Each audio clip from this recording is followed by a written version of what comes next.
Welcome to Her Time to Retire. I'm Jonathan Scott. I'm your host today, and I am a co-owner and advisor at Keystone Financial Resources. Now, our guest today has some incredible wisdom to share with us on today's episode. I'm talking with Samantha Byers. She's the owner and director of Live Middle Tennessee and Summit Business Coaching. Samantha has a background in management, corporate startups, customer service, and business consulting. You're pretty well-rounded, Samantha. A little bit. In 2014, she decided to pursue a long-time dream of getting her real estate license. Within her first year, she reached the top 20% of her market in sales. She is just as passionate today about her job as she was in the beginning, and she considers it a great joy to get to assist her clients through all of their real estate needs. Now, in 2019, Samantha combined her love of real estate sales with her love of coaching and created Summit Business Coaching. She now coaches over 100 agents across the nation. She oversees her own real estate team, the Live Middle Tennessee team. And between her own real estate team and her coaching clients collectively, they're on track to close over $150 million in sales for 2022. Samantha is a mother of 3 amazing daughters, ranging in age from 6 to 12.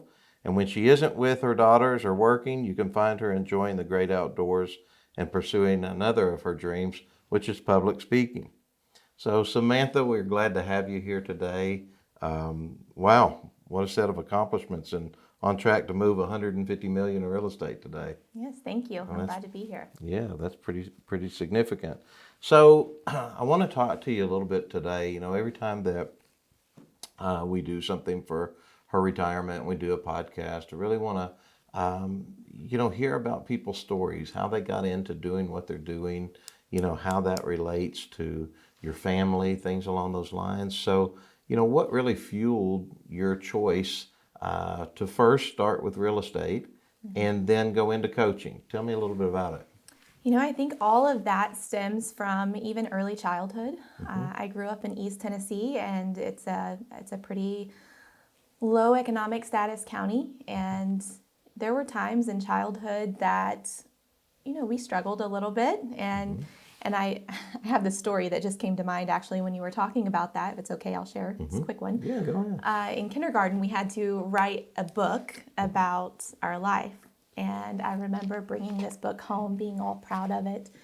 And if my mother hears this, she's going to be very upset with me for sharing this. But I wrote a book about how we got our food from the garden, and we shopped for our clothes once a year at the secondhand store.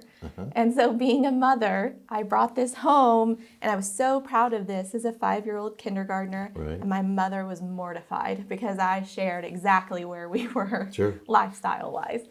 And that's kind of the norm for us growing up. I started working at the age of 13, pretty much a full-time job in addition to going to school. Wow. And really started legally working at 15, and carried 2 jobs most of my high school years, and even into college carried at least 2 jobs. Some summers there were 3. And wow. I have just always had this belief. Some of my earliest memories are knowing that we're created for a big life. And I always say an abundant life, and I don't necessarily only mean that financially. I just mean living versus existing, and being intentional with our time and our talents and the gifts that we were given, and how can we use those to better other people's lives. And so that's kind of the background of being an entrepreneur, and why I think I took that route. I knew that we were created for more, and nothing I was seeing in the traditional route equaled the more that I knew we could have. Right. So really, that's where that began, and I just always had an interest in real estate. And so 2014, I took the leap and jumped in and fell in love immediately. Yeah, it's so funny. It relates. My family, we went through a huge transition when I was a young child, and my mom and dad got a divorce. And you were telling me that story, and it was so funny because we went from really having it very, very well to nearly having nothing. And as my mom became the primary breadwinner in our household, after the divorce, it was very difficult. And I remember I didn't know that we were poor, Yes. but we were very poor. Right. And the church would come by and bring clothes occasionally, and I was tickled to get them. I was really excited about what they were, but I wasn't really cognizant that they were pass-me-downs. Right. And but that was a part of our upbringing, and it does somewhat fuel you, to really appreciate things in the future. Had you not had those hardships, you wouldn't know the difference in between. Exactly. And so what's neat is when we're kids, did you feel like that was a hardship at that time, or was it just the way life was? It was the way life was. It was that way from my earliest memories, and so I was aware. And I don't know that I ever had any ill feelings toward that, even as a kid. And I was just saying this the other day. I am actually incredibly grateful for the childhood I had, because Sure. the childhood I had was full of love and the things that are most important, and not full of the newest toy or the coolest clothes. It was Right. full of outdoor play and connecting with my siblings and my cousins and my parents, and so I'm actually incredibly grateful for it. That's wonderful. It's the same here. I would tell, one of my greatest gifts is that my mother and I were so close. And, she opened a catering company back in those days. And she used to say we beat back bankruptcy with a frying pan. I never saw that as a disadvantage. I never thought about it, and it was so hilarious. You were so happy bringing home that book. Yes. Yeah, I made my mom an ashtray, and she didn't even smoke when I was little.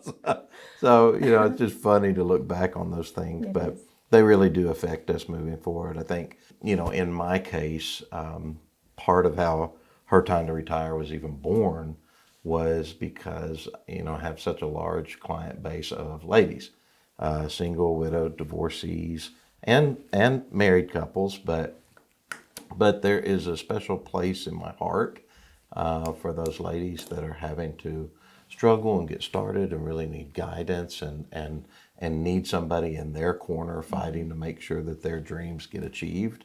And that has definitely fueled me.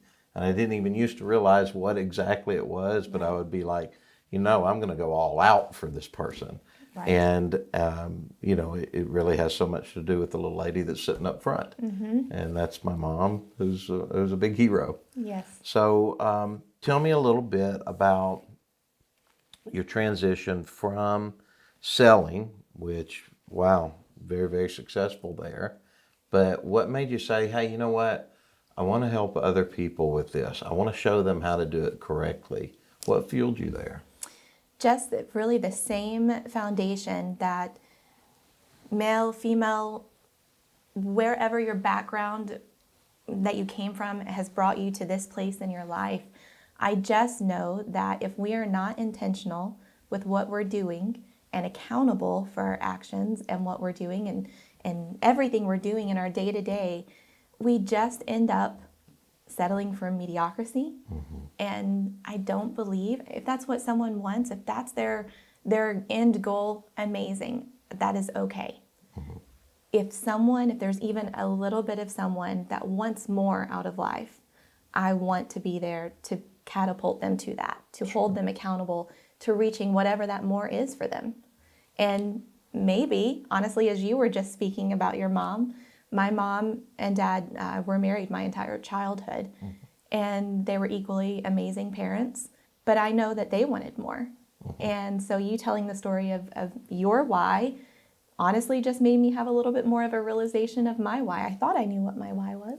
I think that there's a little bit of a deeper piece there on that side of it, though, that if someone wants more, it's not that I necessarily know the exact avenue for any business, but I know the right questions to ask to help someone self-discover the right avenue for them.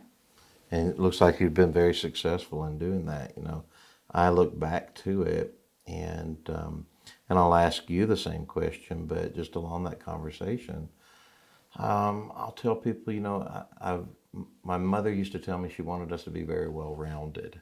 And, I too have that childhood where I was out playing all the time. I mean, we would come in when it got dark, Yep. For meals and things. But past that, we were out, we were on our own, we were going. And she said, I want you to be more than just sports.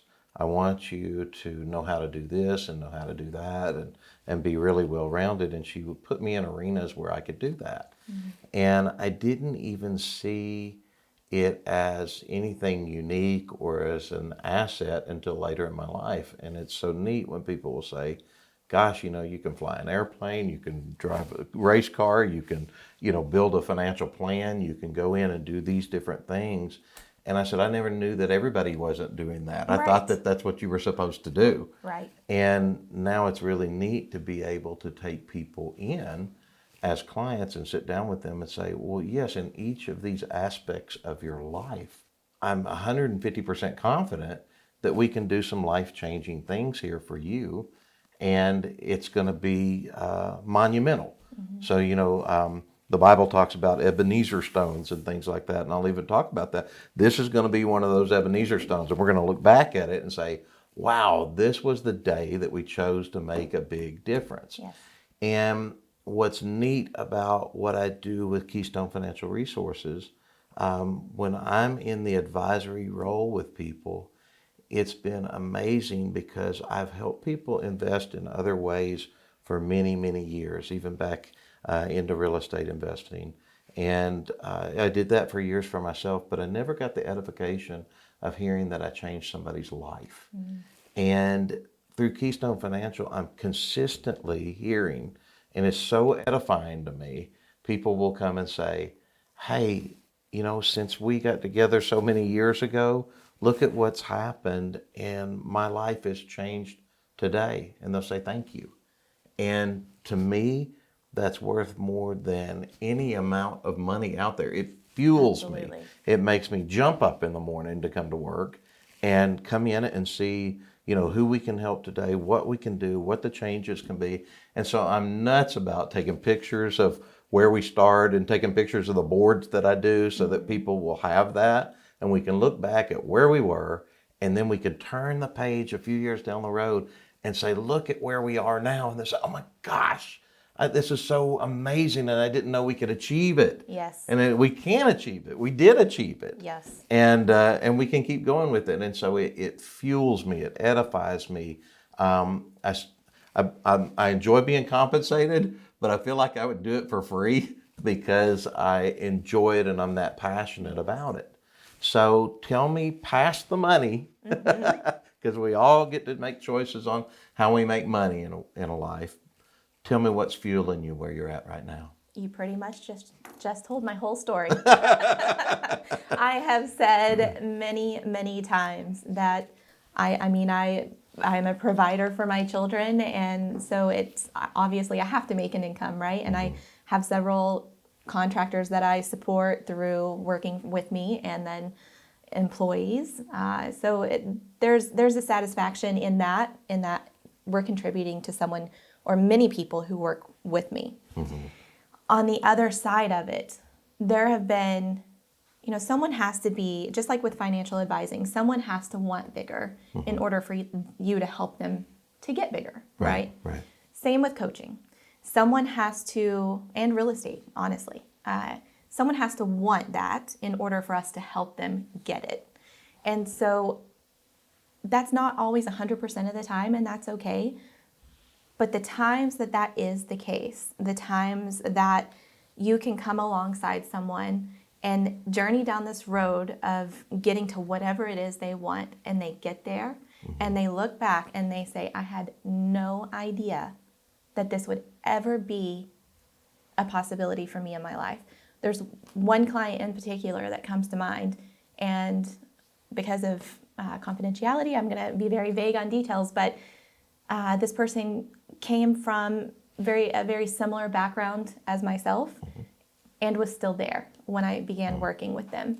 And within a year, they earned 12 times more than they had ever earned in their life. Wow. In less than a year, making more So, I mean, when you think about that, it would have taken them 12 years to earn what they earned in really 11 months. And it was literally life-changing for this person and their family. What do you feel is the difference between somebody that just sells real estate and somebody that's successful at selling real estate? It's a mindset. I say this all the time. In business, you've got two things. You've got a mindset and a skill set. Skill set can always be learned. Mindset is where the hard work takes place. You have to, I mean, we all carry something out of childhood, out of relationships, no matter how amazing our parents were, no matter, what situation you come from, we all carry something. Sure. And it takes intentionality to work through those things.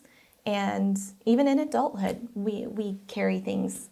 So it takes that intentionality to work through, to recognize who you are, where your flaws or gaps are, and how you can fix those to be better for those that you're supporting, loving, providing for, what you're going to leave behind, what's your legacy you're going to leave behind. And you can't do that accidentally. No, you can't. It's so funny. I'll hear skeptics from time to time, in our industry, financial advisory business and investments, and they'll think, well, what we do is not the same as what a broker does. Right. And, there are constantly challenges out there industry-wide, and they talk about creating robo-advisors. And I've had a robo-advisor helping me for years. I'll hear people say, or, I think I can do this myself. And you'll hear the same things in real estate. I think I can do this myself. Or, we can have a discount commission structure and go out there and list our property and get the same results. And the answer to that premise is no. If it were true, then the other wouldn't exist. Exactly. And so I always laugh and I'll tell people, you can get advice anywhere, but leadership is hard to find. And that's what we provide. So we provide people with leadership. We'll set up things according to what their goals are. We will not give them advice and, hope that they do it. We will lead them through the process of how do we get from here to there. We'll stand by them through thick and thin.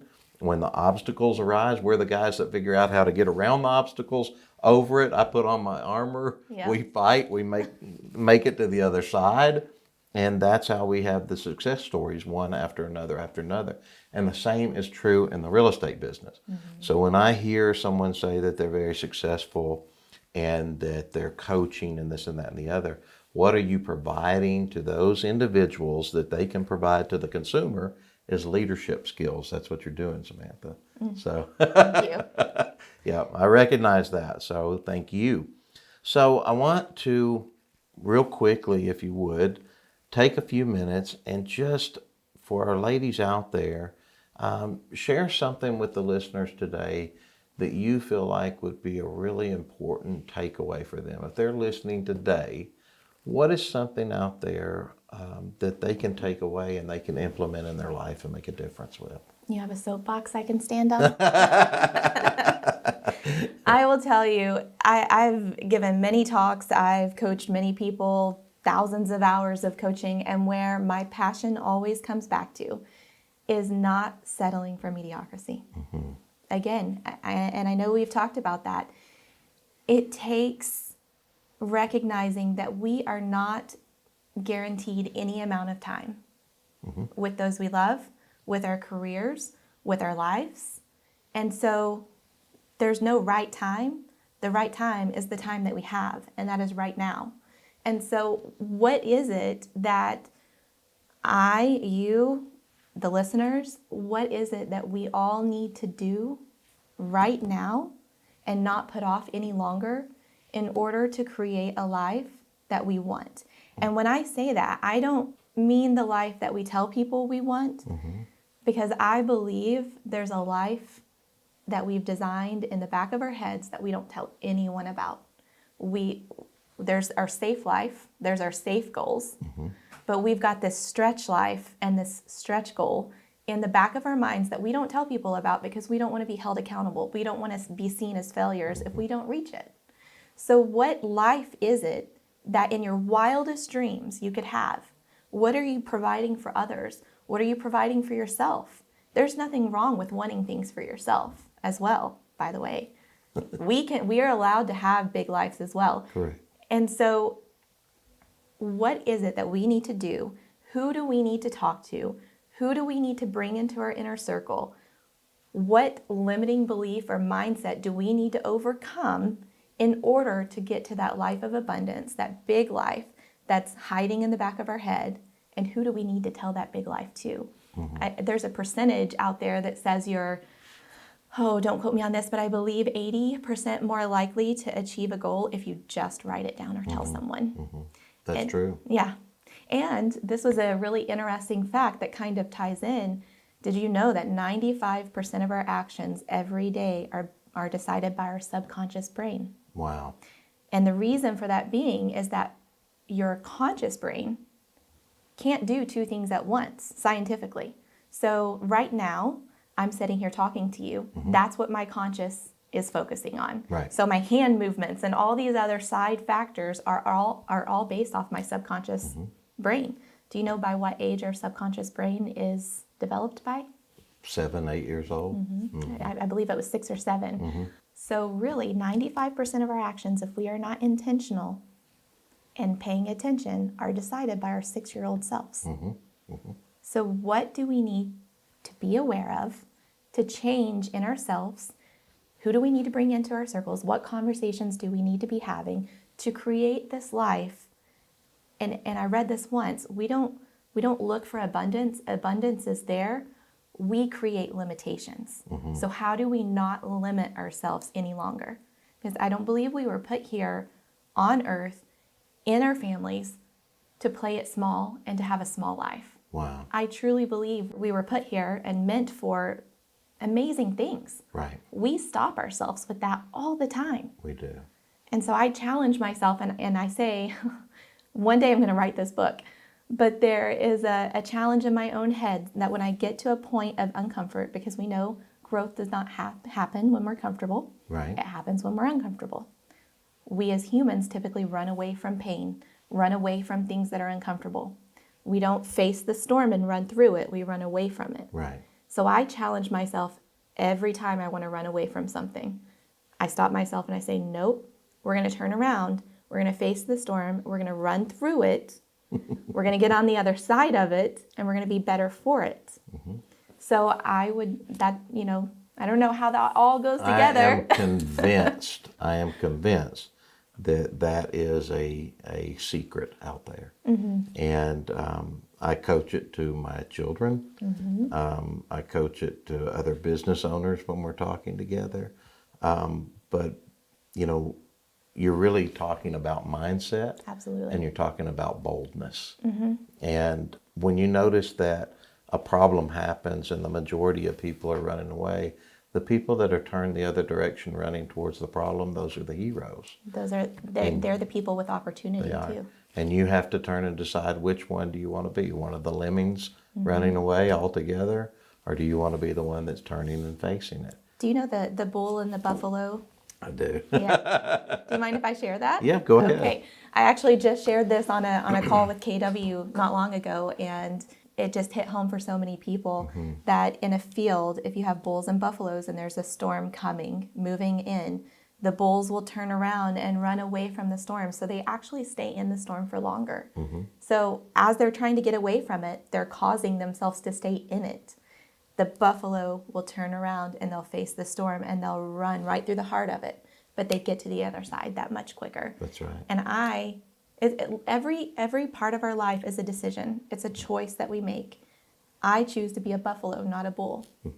And it is a choice. It is a choice. I do as well. Yes. And but I'm convinced that there's fewer and fewer buffalo out there, and we need more of them. We do. And so when people say, how do I become successful? How do I achieve this, Jonathan? How can we do this?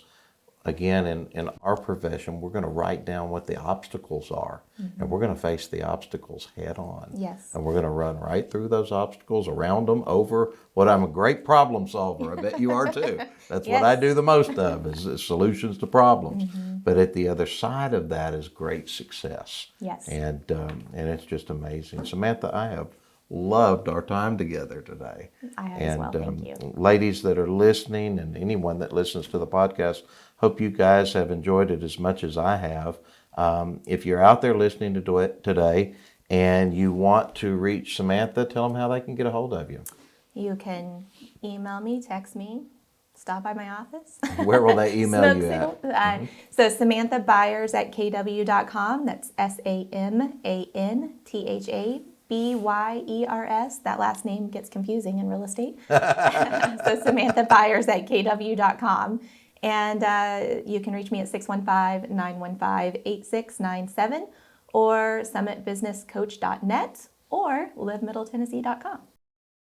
That's lots of ways to reach Yes. Samantha. And of course, if you guys have any questions out there, you can reach out to us at keystonefinancialresources.com or you can call us at 615-661-9554. Thank you, everybody, so much for sitting with us today. Thank you, Samantha, for sharing with us today. Thank you very much. And we'll look forward to next time. Sounds great. All Thank right. you. You have been listening to Her Time to Retire with Glenn Price and Jonathan Scott. Glenn and Jonathan would love to talk to you and answer any of your retirement questions. All listeners can take advantage of a free 15-minute consultation with Glenn and Jonathan, whether via a phone call, Zoom meeting, or in person. You can schedule your consultation by calling 615-661-9554 or by visiting our website at www.keystonefinancialresources.com. Thanks for listening.